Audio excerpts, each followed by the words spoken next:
안녕하십니까, 김우겸입니다. 오늘은 북쪽으로 추방된 북한 어민 2명, 이 이야기를 한번 해보겠습니다.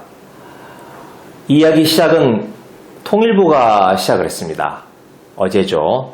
통일부가 이 북한 어민 2명의 북송 당시 사진, 그렇게 손이 포승줄에 묶이고 안대를 착용한 북한 어민의 사진을 공개했습니다.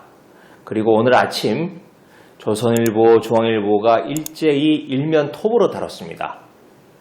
그런데 희한하게도 한겨레와 경향은 지면에 실지 않았습니다. 뉴스 가치가 없다고 판단한 겁니다. 네, 어쨌든 그런데 마무리는 대통령실에, 용산 대통령실에 대변인이 마무리를 지었습니다. 이 강인선 대변인이죠. 어떻게든 끌려가지 않으려고 발버둥치는 모습은 이는 국제법과 헌법을 모두 위반한 반인도적, 반인륜적 범죄 행위입니다. 대변인이 브리핑 내용을 한번, 주요한 대목을 한번 읽어보겠습니다. 이런 이야기를 했습니다. 어떻게든 끌려가지 않으려고 발버둥치는 모습. 귀순 의사를 밝혔음에도 강제로 북송했다면 이는 국제법과 헌법을 모두 위반한 반인도적, 반인륜적 범죄 행위다. 네, 아주 자극적이고 강도 높은 표현을 썼습니다. 반인도적이고 반인륜적이라는 겁니다. 문재인 정부가요. 하지만 윤석열 정부는 자유와 인권의 보편적 가치를 지키는 정부입니다. 분명하게 문재인 정부를 겨냥하고 있는 겁니다. 자, 그러면 이 말이 맞는지 한번 몇 가지 따져보겠습니다. 우선 첫째,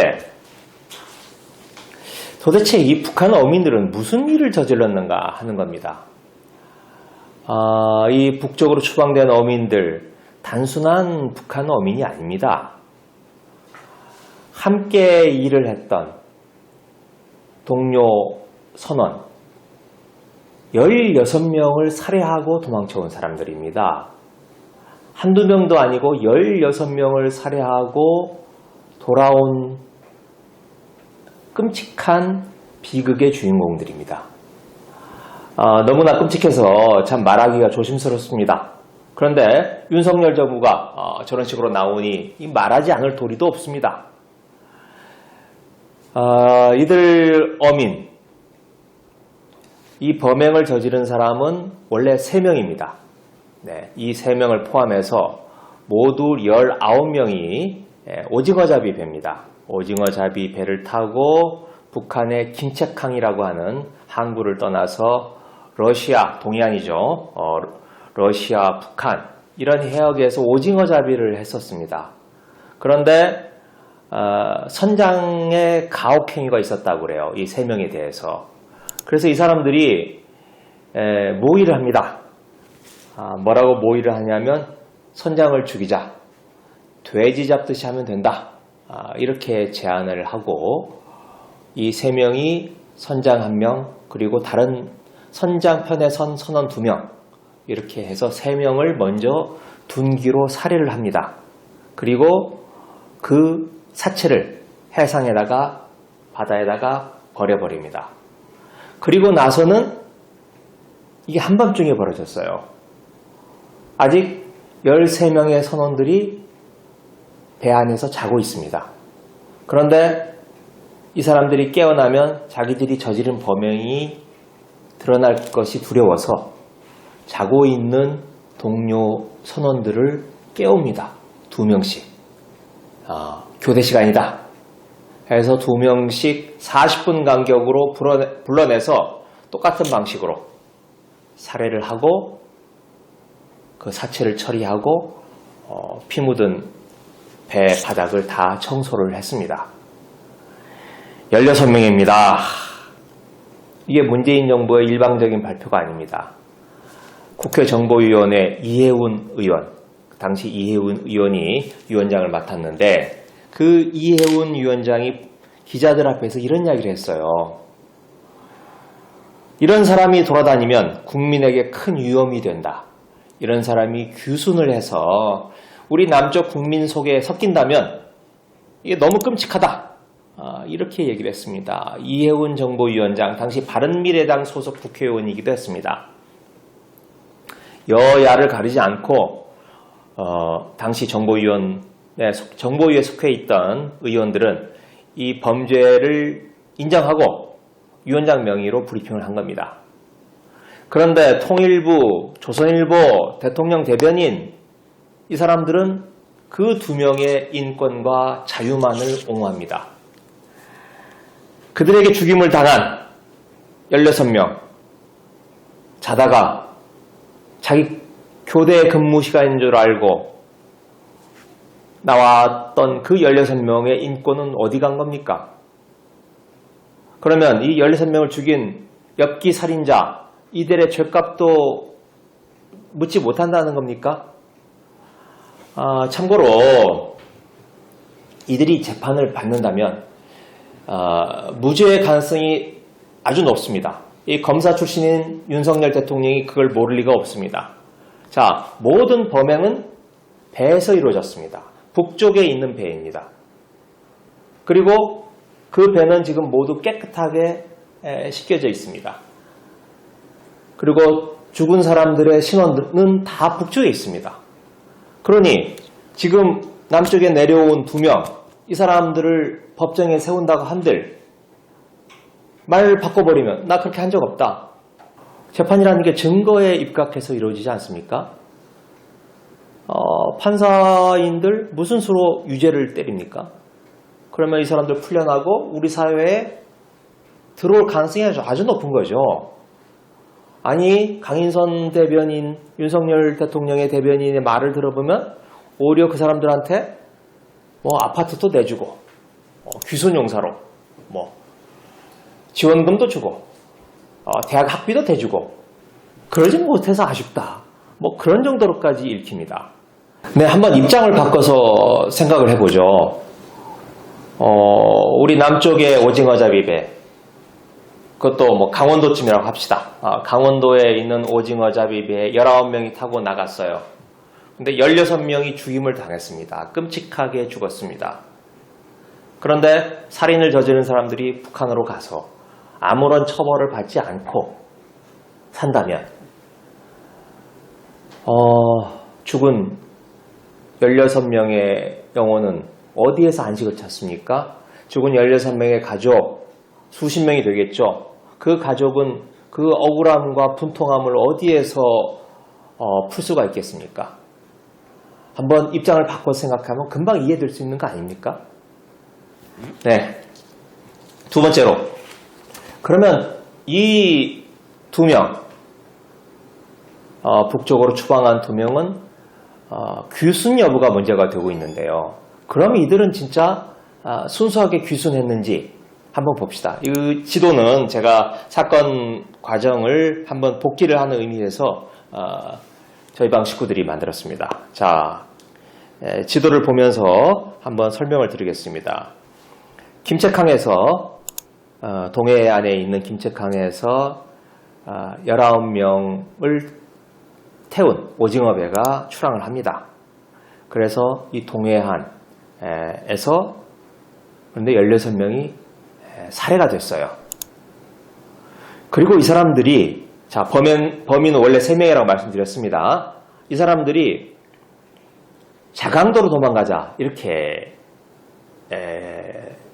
도피 계획을 세웁니다. 이 자강도는 압록강 중류에 있는 지역인데요. 아주 산세가 험악한, 그래서 이건 제 추측인데 어디 산속 깊이 들어가자, 그리고 뭔가 조금 연고가 있지 않았을까 싶습니다.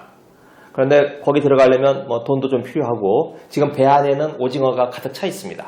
그래서 오징어를 팔고 그 돈을 가지고 자강도로 들어가자, 이렇게 하는 겁니다. 그래서 이 배가 아무 일 없었다는 듯이 다시 원래의 김책항으로 돌아갔어요. 이 지도상으로 보면 이제 2번에 해당되는 겁니다. 그런데 그 중에 한 명이 배에서 내려서 오징어를 팔려고 하다가 문제가 생겨서 이 사람이 잡힙니다. 잡히니까 두 명이 아 뜨거라 하고 타고 있던 배를 타고 도망온 겁니다. 이게 지금 3번에 해당이 되는 겁니다. 그런데 이제 그 전에 자강도로 가려고 할 때 이 사람들이 자기들끼리 그렇게 이야기를 해요. 돌아가자. 죽더라도 조국에서 죽자. 이렇게 서로 그 결의를 했다고 합니다. 여기서 그러니까 자강도로 자는 거죠. 자, 3번입니다. 근데 아까 이제 들키니까 한 명은 잡히고 두 명이 남쪽으로 도망을 옵니다. 하지만 남쪽으로 가려는 의도보다는 여하튼 이 북쪽에서 멀어지려고 했던 거죠. 근데 우리 해군에 발견이 됐어요. 그러니까 이 사람들이 귀순 의사가 있으면 바로 우리 해군의 귀순 의사를 밝혔겠죠. 그런데 그러지 않았습니다. NLL 2부국으로 도주를 합니다. 그랬다가 우리 해군이 또 올라가니까 다시 또 남쪽으로 도망와요. 그러면서 무려 이틀 동안이나 우리 해군하고 쫓고 쫓기는 과정을 밟습니다. 우리 해군이 여러 가지 지시를 내렸음에도 불구하고 이 통제에 불응하고 귀순 의사 물론 없었고 북쪽과 남쪽 왔다 갔다 하면서 계속 도주를 했습니다. 이틀 동안입니다. 그러면서 우리 해군이 경고 사격도 했습니다. 그리고 해군의 특수전 요원을 투입해서까지 제압을 했습니다. 이 과정에서 이 두 명이죠. 이 두 명 중 한 명은 웃으면서 죽자라고 삶을 포기하려는 생각도 했었다고 나중에 우리 남쪽에 내려와서 진술을 했습니다. 어떻습니까? 이걸 귀순이라고 볼 수 있나요?